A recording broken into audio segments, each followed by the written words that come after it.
it's just, I think it's about being inspired, you know. And I mean, before I started saying all of this, I was going to say the Occupy movement has inspired Öcalan, you know, the ideologue of all of this, to the point where he's used the 99%, you know, slogan, to the point where our most effective demonstrations have been Occupy demonstrations. We were demonstrating for about 2 months without any coverage, right? Any coverage. Then what we did was we occupied Oxford Circus Station for 15 minutes. A BBC journalist was going past, he tweeted it. Next thing, it's on the Evening Standard, it was everywhere.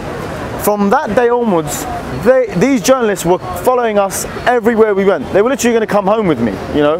And they were saying, oh, why don't you know, give us a heads up before you go and occupy. We occupied Heathrow, we occupied Angel Station. The moment that you actually pose a threat to the economic system, you know, we shut down Oxford Circus for half an hour, must have cost them a few million. We marched down Oxford Circus for about 4 hours, cost them a few million. You know, this is what you do to the capitalist system, and this is why they fear you so much, you know. This is why it's absurd. I mean, it's absurd, you know. I was watching some of the footage, and I've been on Occupy demonstrations before, a few years ago when it first started, the kettling and stuff, you know. It's absurd. You want to say to the policeman, you know, what are you doing? You know, why are you doing this? Why do you feel the need to do this? I'm only sitting here peacefully. But that's the reason, because they know that this will spread. It's an easy demonstration to do, you know. It's a very difficult demonstration, but it's easy because someone like me can come, someone like, you know, average people like us can come and engage, take part in these demonstrations. That's why they're so afraid. So this is why you've inspired us, and now it's our turn to inspire you, if I was to say, you know. But delegations are very important, because first-hand experience is the best. Listening to me doesn't mean anything. It means very little. Going and seeing. Do the delegations can be Peace in Kurdistan campaign. Estella. The woman's name is Estella. Lovely woman. She loves you guys as well. She knows I'm here today.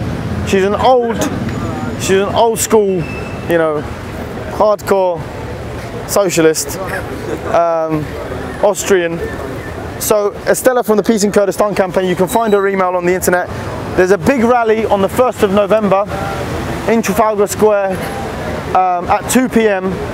Turn up for that if you can. Bring your banners. And one thing is so important. If the Kurdish people see that you guys are in solidarity, the Kurdish people who are not ideologically, you know, minded, or, you know, just want to live, they will turn to the left. If they see the Americans helping, they're going to say, long live Obama.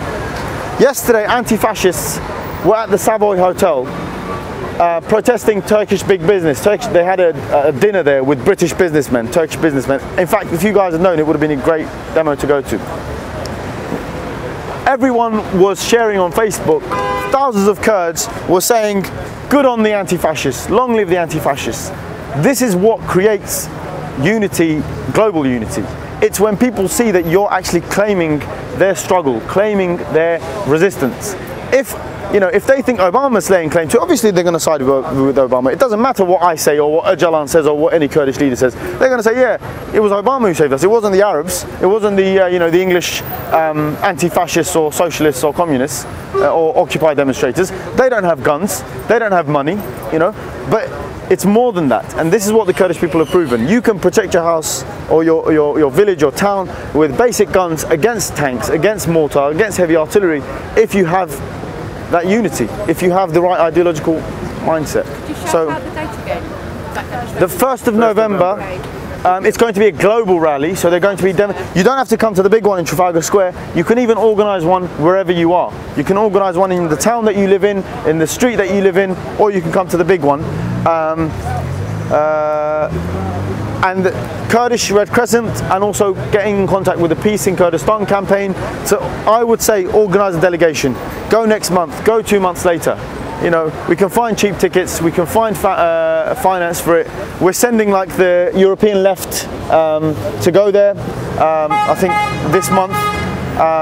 So yeah, that would be the greatest thing actually. All right. Just in solidarity as an advice, you know? Yeah. I'm from Congo, the Democratic Republic of Congo, so-called democratic, or whatever. But what I'm trying to say is, 80%.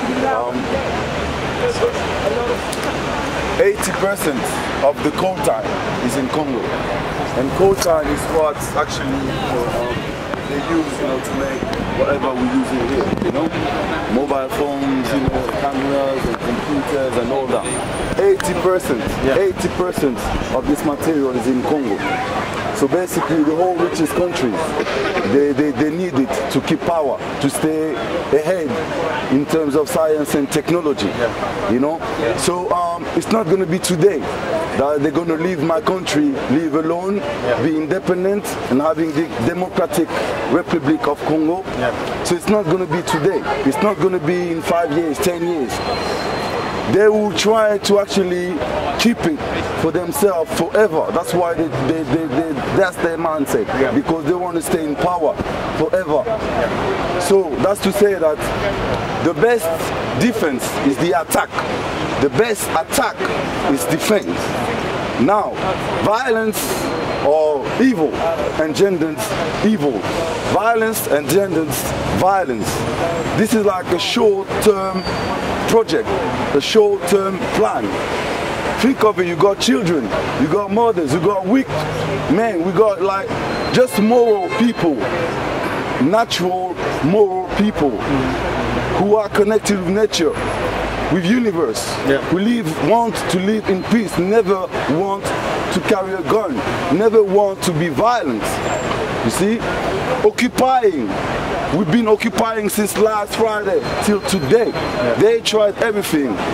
They used violence against us. We resisted without violence, peacefully. We defended ourselves, self-defense, without guns, without knives, just resisted together. You see?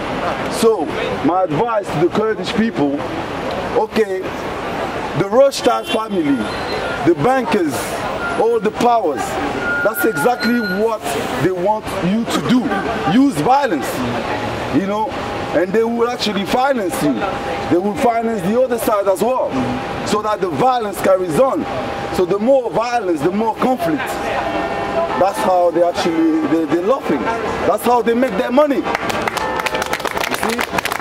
So my advice is, okay, occupy. Because occupy, like you say yourself, we've got people who occupy here in there. You see? Look, you see that I can occupy here. That's what I said. We occupied Heathrow, we occupied Oxford Circus Station, Angel Station. I can occupy here. I can occupy in Istanbul. The legal Kurdish movement, the party in parliament, occupies places. They do sit-downs, they do sit-ins. But when you're on the front line, you can't repel your aggressor with occupying. Do you know what I mean? Now. So I agree with what you're saying. I do understand. In principle. This is what I'm trying to say. This is what I'm trying to say. This is exactly what they want. They want confrontation. Of course, of course. They want that confrontation. But if I could, let me tell you this. We have tried to sit down and peacefully negotiate with a government, the Turkish government, right, that has killed 1.5 million Armenians, at least 300, 400,000 Kurds in the last 100 years, including other ethnic groups and nations. We are willing to negotiate. If ISIS, or the leaders of ISIS, were to say, okay, Kurdish people, let's negotiate, trust me, we would negotiate with them as well. Because we know war is going to create exactly what you're saying. It's going to, I mean, I see footage of Damascus, even before all this happened in the Kurdish regions. Damascus, Baghdad, I don't know, Raqqa, those cities have been destroyed. These are the bearers of civilizations, the churches, the mosques, the synagogues, the squares, they're destroyed. They have destroyed the living conditions of the people there. That's what war has done. In Congo, we charge genocide. We charge ecocide. Genocide, ecocide. Yeah. They're destroying everything. Exactly. People, they're destroying our country, they destroy everything. And they want to keep destroying. You see? So that's why I'm saying that occupying, showing them that this is, you're still confronting them. No violence, just like that, with cameras, with legal observers. If we did that against ISIL, they'd just all be slaughtered. That would be the end. If I sit down in front of ISIL and go, you know what, I like my freedom, they're just going to cut my head off, put my eyes out and stick my head up on that post. So, like, I agree with what you're saying in like every circumstance. But if you're facing a group whose only intention is to annihilate you, and that's it, all of you, all of us. It's not like killing, you know, you very kindly said if they killed 5 of us. It's not 5 of us. No, it's 7. Well, you can't say, honestly. I think, yeah. Let's keep the conversation going. Yeah. Keep moving. Yeah. I want to stay. I know. Oh yeah, you have. But this is like. Sure. He's had his hand up for ages. Okay, sorry. Mehmet, what I was going to say about the Middle East and about Persia is that the West needs to, we need renewables in this country to take over, so we're not going in there as imperial powers for war. Which segues, what's your name, man? Bichu. And it goes even beyond that. I've recently read Naomi Klein's book. She talks about extractivism, and until the world society recognises that we can't have an extractivist mindset where we just create more and more sacrifice zones around the world, until we realise that these are rich biodiversities with people living in ways that they've been living for generations with their own intelligence and their own knowledge and their own systems. Until we realise that in the West and stop destroying what is some of the most sustainable people, like indigenous